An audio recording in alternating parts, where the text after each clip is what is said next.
নমস্কার বন্ধুরা, চেটেপুটে চ্যানেলে আপনাদের সবাইকে স্বাগত। দেখুন, আমি এখানে একটা মিক্সিং বোল নিয়েছি। এখানে আমি হাফ কাপ পরিমাণ চিড়ে নিলাম। চিড়েটাকে দেখুন, ধোয়ার কোনো দরকার নেই, কারণ চিড়েটা ভালো করে আমি বেছে রেখেছিলাম। এখানে কোনো ধান বা কিছু নেই। এই চিড়েটাকে আমি মিক্সিতে গুঁড়ো করে একটা পাউডার তৈরি করে নিয়ে আসবো। সেজন্য এটা আমি ধুচ্ছি না, ধুলে তো এটা করা সম্ভব নয়, সেই জন্য এটাকে আমি পাউডার করে নিয়ে আপনাদেরকে দেখাচ্ছি। দেখুন, আমি চিড়েটাকে এরকম মিহি একদম গুঁড়ো করে নিয়ে এসেছি। এবারে এর সাথে আমি দিয়ে দিচ্ছি 1 কাপ পরিমাণ নর্মাল আটা। ময়ানের জন্য দিয়ে দিচ্ছি আমি 1 টেবিল স্পুন রিফাইন্ড অয়েল। দিয়ে দিচ্ছি স্বাদ মতো নুন। সামান্য একটুখানি জোয়ান হাতের সাহায্যে ডলে আমি দিয়ে দিলাম, এটা হজমে খুব সাহায্য করে। আর দিচ্ছি সামান্য একটুখানি কালো জিরে। এবার এটাকে আমি মেখে নিচ্ছি। প্রথমে ময়ানটা ভালো করে দিয়ে নিই। ময়ানটা আমার ভালো করে দেওয়া হয়ে গেছে। এবারে আমি অল্প অল্প করে জল দিয়ে একটা ডো তৈরি করে নিচ্ছি। দেখুন, ডোটা আমার রেডি হয়ে গেছে। খুব বেশি নরম ডো হয়নি, শক্ত খুব শক্তও হয়নি, মাঝারো একটা ডো আমি রেডি করেছি। এবার এটাকে আমি ঢেকে 10 মিনিট রেস্টে রেখে দিচ্ছি। দেখুন, আমি হিটে একটা কড়াই বসিয়ে দিয়েছি। এখানে আমি 1 টিস্পুন রিফাইন্ড অয়েল গরম করেছি। তেলটা গরম হয়ে গেছে। এবার এখানে আমি দিয়ে দিচ্ছি সামান্য একটু পরিমাণ গোটা জিরে।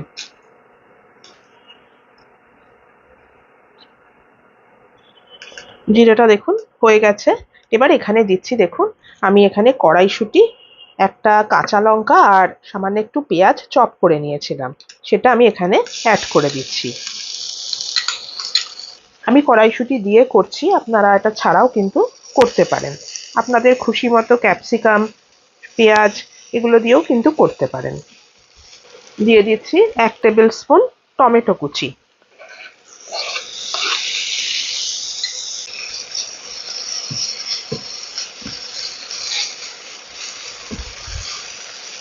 স্বাদ মতো দিয়ে দিচ্ছি নুন। সামান্য একটু দিয়ে দিচ্ছি চিলি ফ্লেক্স।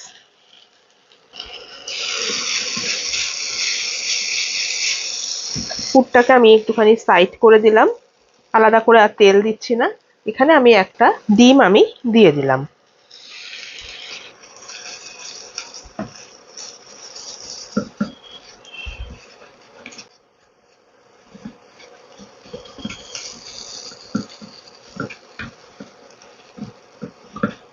ভালো করে আমি মিশিয়ে নিচ্ছি। দিয়ে দিচ্ছি এবারে বেশ কিছুটা পরিমাণ ধনেপাতা কুচি।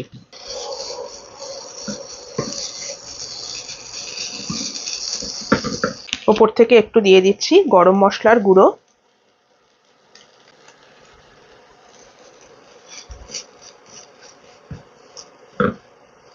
খুব ঝটপট তৈরি হয়ে গেল এই পুরটা আমার।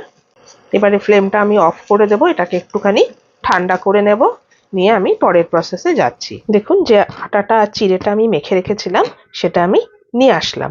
এবার এখান থেকে আমি ছোট ছোট লেচি কেটে নিচ্ছি। দেখুন, আমার 6টা লেচি রেডি হয়েছে। এবার চলুন আপনাদেরকে আমি বেলে দেখাচ্ছি। প্রথমে একটা লেচি আমি নিলাম, এবার এটাকে আমি বেলে নিচ্ছি। আমি শুকনো আটা দিয়ে বেলে নিচ্ছি, আপনারা তেল দিয়েও বেলে নিতে পারেন। আমি এরকম সাইজের একটা রুটি করে নিলাম। এবার এটাকে আমি একটা চৌকো শেপ দিয়ে দিচ্ছি।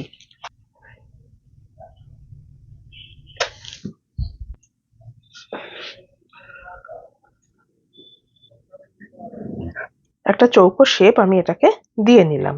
এবার যে পুরটা আমি রেডি করেছিলাম, সেই পুরটা আমার ঠান্ডা হয়ে গেছে। সেই পুরটা থেকে আমি কিছুটা পরিমাণ পুর নিয়ে নিচ্ছি, নিয়ে আমি ভেতরে দিয়ে দিলাম।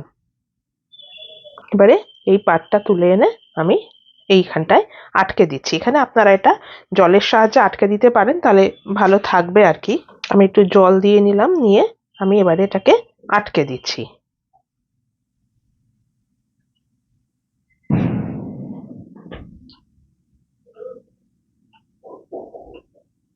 ওপর দিকটা একটুখানি তুলে দিলাম।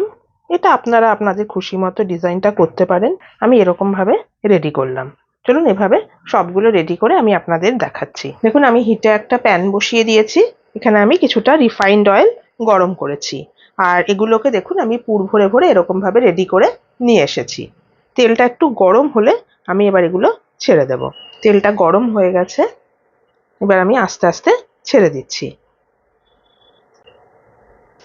একটু লাল লাল করে এটা ভাজা হবে। যে কোনো ছুটির দিনেই আপনারা কিন্তু এটা বানাতে পারেন ব্রেকফাস্ট হিসাবে।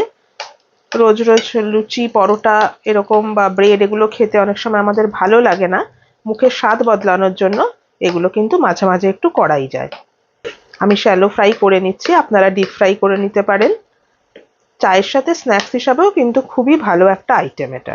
তাহলে বন্ধুরা, কেমন লাগলো আমার আজকের এই রেসিপিটা অবশ্যই কিন্তু আমাকে কমেন্ট করে জানাবেন। আপনাদের পছন্দ হলে আমারও খুব ভালো লাগবে। আর যেহেতু এই ডোটার মধ্যে চিড়ে রয়েছে, এটা কিন্তু খুব ক্রিস্পি হয়।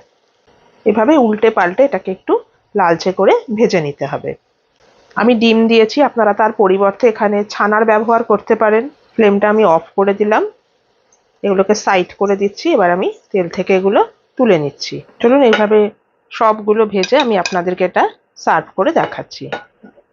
দেখুন বন্ধুরা, রেডি হয়ে গেল আমার হাফ কাপ চিড়ে আর কড়াইশুঁটি দিয়ে তৈরি ব্রেকফাস্ট রেসিপি। আপনারা অবশ্যই কিন্তু এই শীত চলে যাবার আগে একবার এটা ট্রাই করবেন। আমার মনে হয় আপনাদেরও খুব ভালো লাগবে। আমার এই ভিডিওটা যদি আপনাদের পছন্দ হয়ে থাকে তাহলে প্লিজ আমার চ্যানেলটিকে সাবস্ক্রাইব করে একটা লাইক করে আমার পাশে থাকবেন। আর যদি ফেসবুক থেকে দেখেন তাহলে অবশ্যই আমার পেজটিকে কিন্তু ফলো করে নেবেন। আজ তাহলে চলি, আবার চলে আসবো অন্যদিন নতুন কোনো রেসিপি নিয়ে। সুস্থ থাকবেন, ভালো থাকবেন, নমস্কার।